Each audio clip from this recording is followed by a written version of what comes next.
So yeah, I'm going to give just a whistle-stop overview of a kind of guide to working life as I've had it so far. If you go to the next slide, Richard. And for me, that's just a little bit of my work history. Then just how I've approached applications and interviews and that kind of thing. What's kind of set me in good stead so far. And then a few top tips for uh, applying for jobs that hopefully some of you, if you find yourself in the same situation, can kind of take on board and use for yourselves. So if we go to the next slide, please, Richard. So firstly, for me, it was when do I start actually thinking about what I wanted to do? You know, that kind of moment when you're a child and going, oh, what do I want to be when I grow up? Um, and for me, it was kind of always changing between being a cartoonist or being an advertising exec. It kind of changed daily almost in my kind of formative years. And then when it came to being in secondary school and actually having to pick university, that was when I kind of really had to take a sort of deep breath and think about where I wanted to go. Next slide, please, Richard. For me, it was either a career in music because I was a really passionate drummer, or something in the media industry, kind of media or advertising or something like that. I just sort of done a TV program with Channel 4 called Crip on a Trip, which has been going around Europe with my mates. And I'd had an amazing insight into what actually the world of media was like and what the power of television. And I kind of saw that whole process in front of camera and then obviously behind camera as well. And, you know, that was amazing for me. Similarly with music, I was playing music all the time. I couldn't imagine a life where I wasn't drumming. And so I thought, well, actually, should I follow that up and try and take that sort of very seriously as well and go down that route? Next slide, please, Richard. So in the end, I took advice from so many different people, and the kind of general consensus was that I should try and get the broadest base I could. And for me, that meant doing a degree in business management at the University of Warwick. And then from that, in later life, I could drill down as I wanted to do whatever I wanted to do. I ended up going to the University of Warwick, but probably playing more music than I did my business degree, which was wonderful. But it absolutely meant that I kind of kept both passions very much alive. Next slide, please, Richard.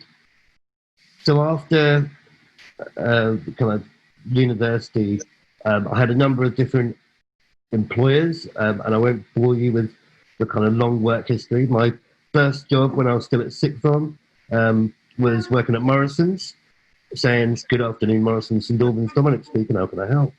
And I've still got that in the locker. And then straight out from uni, I went to WPP grad scheme, which is a big marketing agency. So I went on to there for a little while.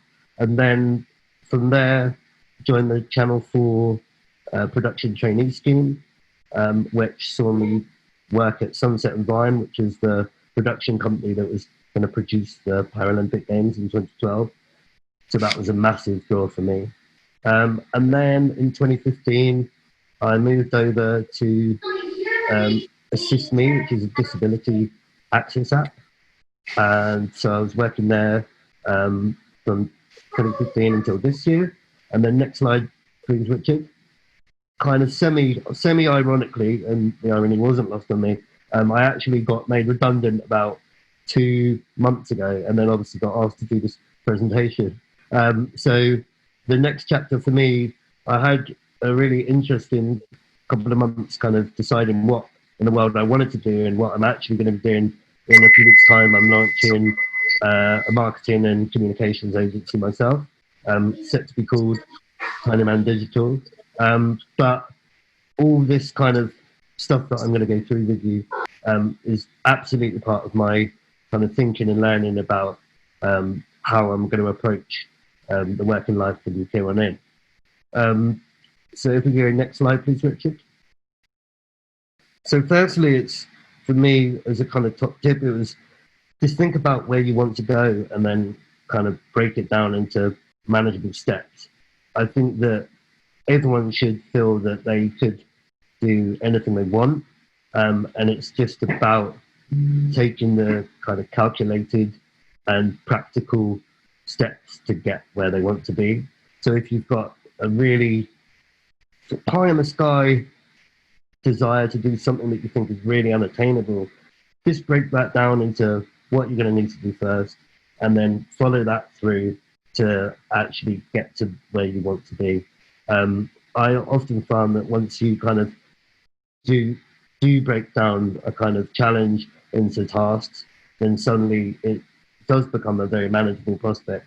So if you want to become a lawyer or whatever it might be, as long as you're giving yourself the best foundation at any step of the way, getting to actually that goal is a wonderful thing to have as a challenge to yourself and to keep you motivated to aspire to that challenge. Next slide, please, Richard. One kind of big question that I often get asked is around whether you mention that you have a disability. And that is absolutely up to the individual. But for me, it was always a big green tick because, I'll go next slide, Richard, actually.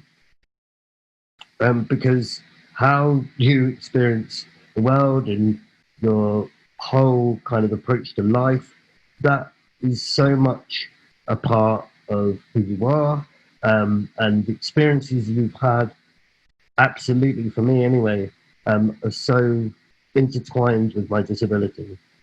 My ability to do certain things better than other people maybe absolutely is because of experiences I've been in because of my disability.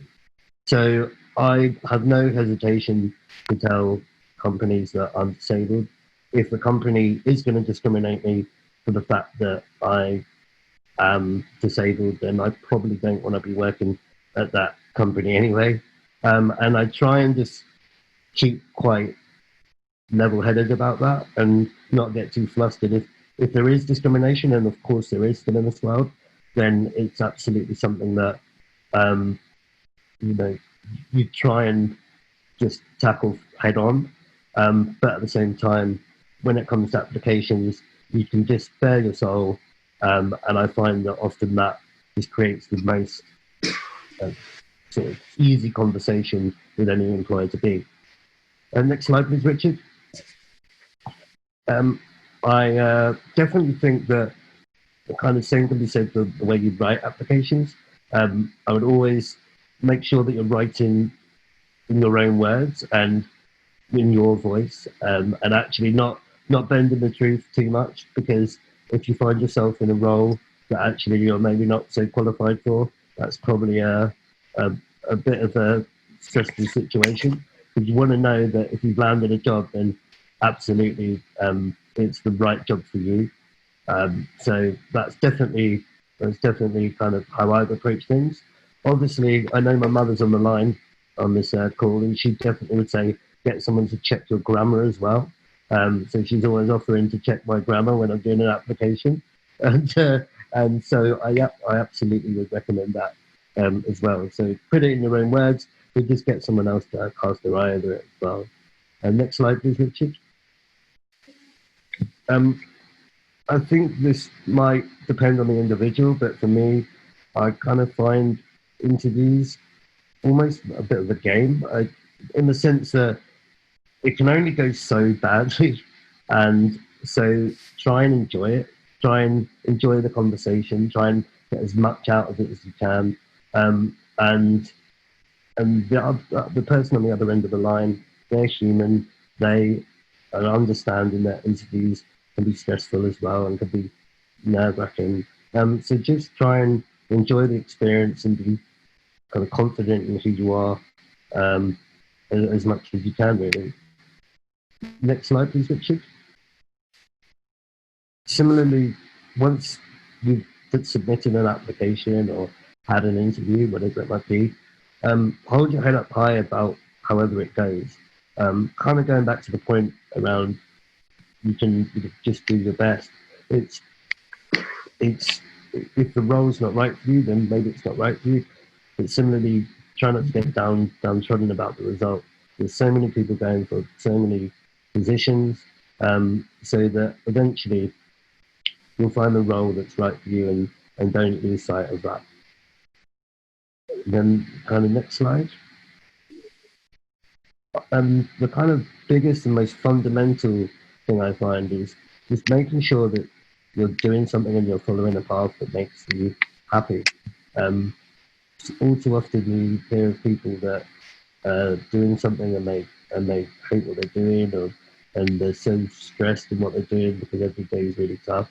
And I think that's just a really sad state of affairs, really. Of course, not everyone has the luxury of doing exactly what they want to do, but at the same time, if you can try and push yourself in a way that means that you're going to do something that you genuinely really enjoy, that satisfies you, that you're passionate about, then that no doubt is going to give you longevity in the career that you're choosing. And similarly, you're probably going to be much better at it as well. So absolutely, I would always advocate going for something you're passionate about, regardless of if that pays more or less than anything else. Then that would be my number one top tip. Just try and follow a path that you think will make you happiest. And then next slide. So I know that was a kind of whistle-stop tour, but also feel free to email me if you've got any kind of specific questions on any of that at my email there. I know we're going to do a Q&A in a little bit, so by all means put them in the chat box as well. Thanks very much for having me, everyone.